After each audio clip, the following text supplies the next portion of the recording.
What is up, fellas? Humboldt Fishing back at it again with another video.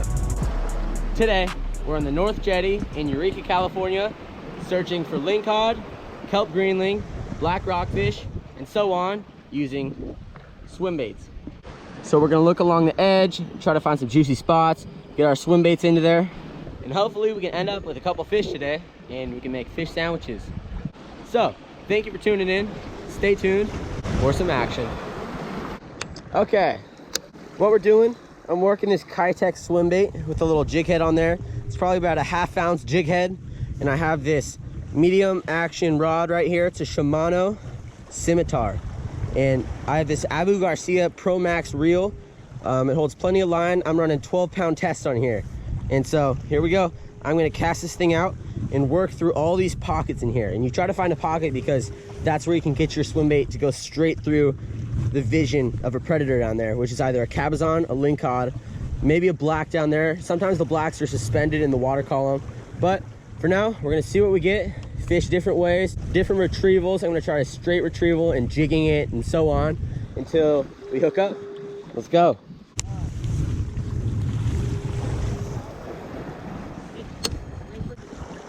So what I'm doing here, I wait for that thing to hit the bottom, and then you can reel a little bit to get it above that bottom, and so all those lingcod down there can look up and see that thing swimming above, just like as if it was a normal fish. And so I'm just gonna keep working this thing, kind of jigging it and trying different retrievals, because you're looking for an aggressive fish. If you don't get a fish in the first 5 casts, or you at least don't get a bite, then you want to move on to a next spot. I just finished about 2 casts over there. Now I'm gonna try a little bit over here, because there's so much territory for these fish to lay out there. You don't want to miss any spots by skipping over good water and not really knowing it. So you just want to cover everything really thoroughly, kind of a couple degrees every time, fan out your cast.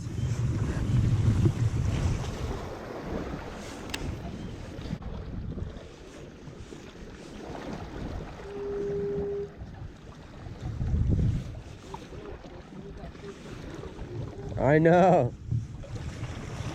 Fish on, big fish on the swim bait. Get him out of the rocks, get him out of the rocks.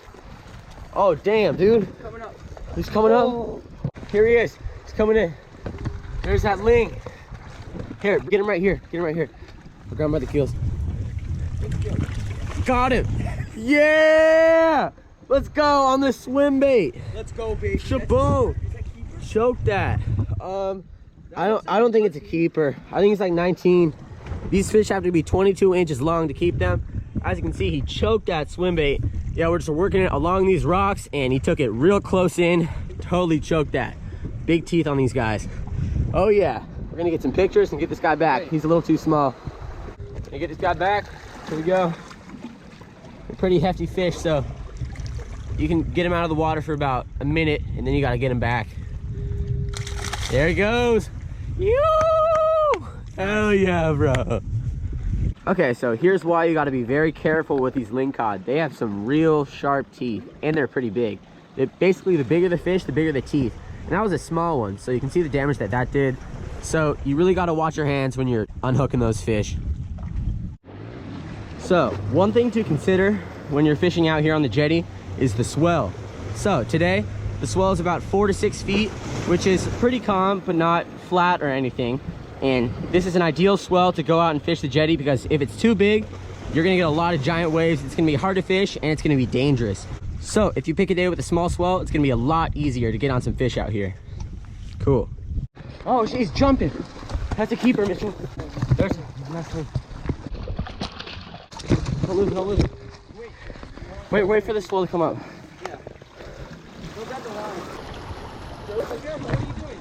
I got it. Grab it. Oh, Nice. got him. Is that a keeper? That's a keeper ling, I think. Badass ling. That looks like a keeper. Oh, just swallowed that. You guys got it. Boom. Boom. Keeper. Okay. That's a keeper. It's 22 inches. What a beautiful fish. Boom. There he is. Beauty. Look, blue mouth. That thing is going to have bright blue meat. Oh, yeah. Nice. Look at that crazy pattern on the side of him. Little He's got sea lice. Sea lice. What an awesome fish. Nice. This thing is gonna have a nice little chunk of meat on him. Boom. So Mitchell right here just landed this nice 22.5, 23-inch ling. Look at those teeth. Oh yeah. Beautiful fish. That is a keeper, and we're gonna fillet them up. But first, we're gonna bonk them and bleed them. And so we're gonna show you how to do that humanely. Let's do it. Ready? Okay. Here's this wonderful fish. We're gonna thank it for its life. There we go. He's out. Now we're gonna cut his gills and bleed him quick and get him on the stringer. So, Mitchell right here just landed this really nice keeper lingcod. Totally blue and everything. We're gonna hook this right on there. Pop it through and hook it back on. And that is very stable. So now we can keep him in a little tide pool and we can make sure that he stays fresh and he doesn't get stolen by any birds or anything. Beautiful. Oh yeah, great catch. So here's our beautiful lingcod right here. It's about 23 inches long. So he's on the smaller side. He's still got some chompers. So this guy's gonna have some nice blue meat. We're gonna fillet him up really quick and show you how it's done.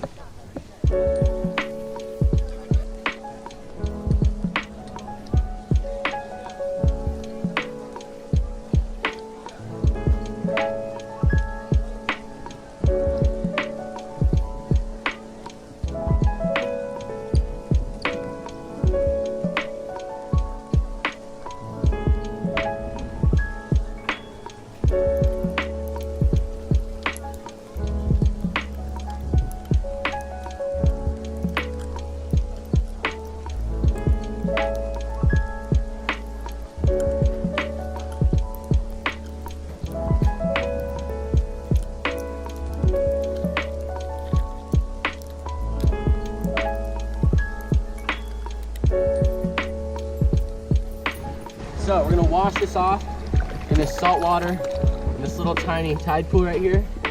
And that is some pristine meat, look at that. So here's the carcass. It's like no meat left on that thing. And we'll return it to the ocean. So I'm gonna get under that meat and just start sliding gently, the same angle on the knife. And just getting all the meat off of there. Separating it from the skin. When you fry lingcod up, the skin tends to shrink a lot, and then you end up with a real awkward shaped piece of meat. And so it's hard to fit into a taco or a sandwich or anything. So this is one half of that fish, and we got 4 nice chunks. You can see that's the tail, the next one, and that's the top. And so, first step, here's some flour with salt and pepper. We're gonna chuck these fillets into there and shake it around. Zip it shut. Get it all over there. Probably good. Now this first layer of flour is going to help the batter stick to it. There we go. Shake it off a little bit.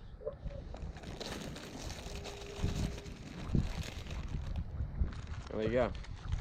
Nice and white.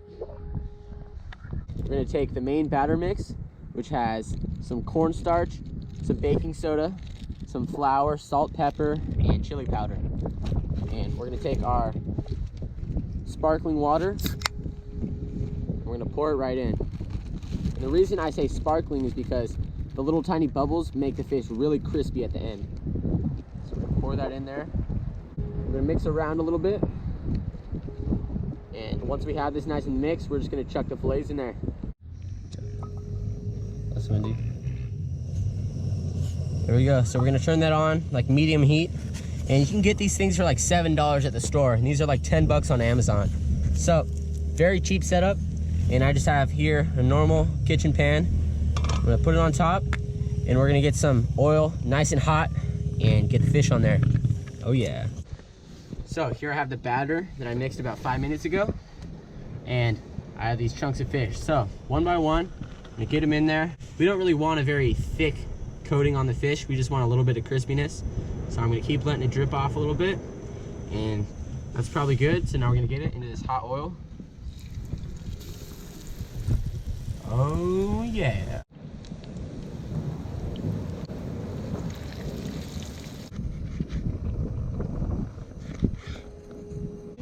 So as you can see, it's cooking up real nice. I wish you guys could smell this. Oh my God, it smells so good. It's getting nice and crispy on the edges.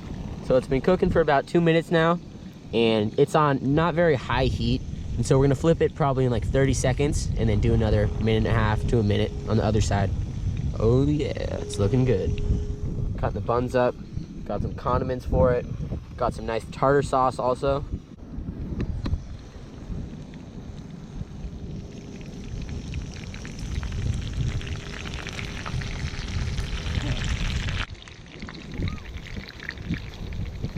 Oh yeah, so crispy. Look at that. A lot of it or only one? One big one. Yeah? Yeah. Que pescado, un pescado, mira.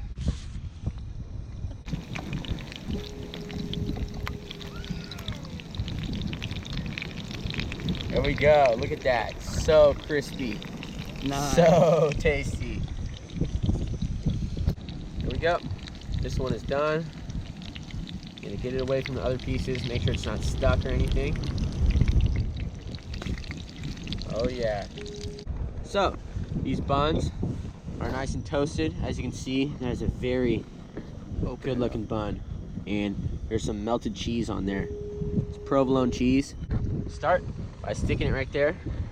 There's the provolone cheese. Nice crispy bun.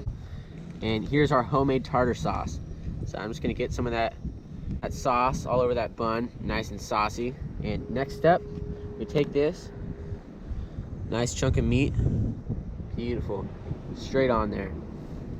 And set that down.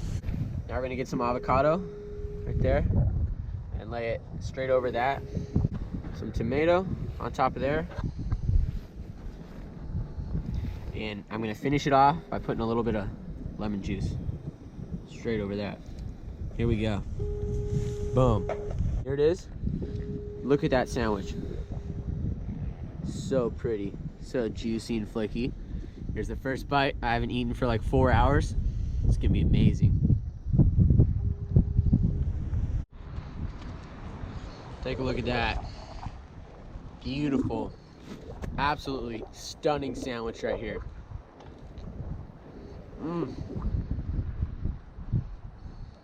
That tartar sauce is a must for these kind of sandwiches. White meat fish like rockfish and lingcod, perfect to have lemon and tartar sauce and avocado with them.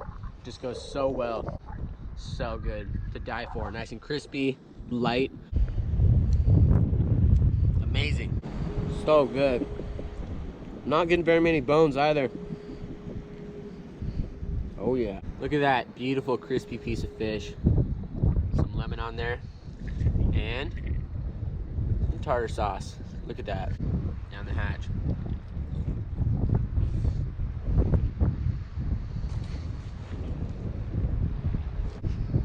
Unbelievable. So, at the end of the day, even though we only got 2 fish, it was an amazing day, and this is some great food, well worth the wait. Thank you so much for watching. Make sure to smash that like button, subscribe, comment what you think, comment any ideas for later videos. But until then, peace out.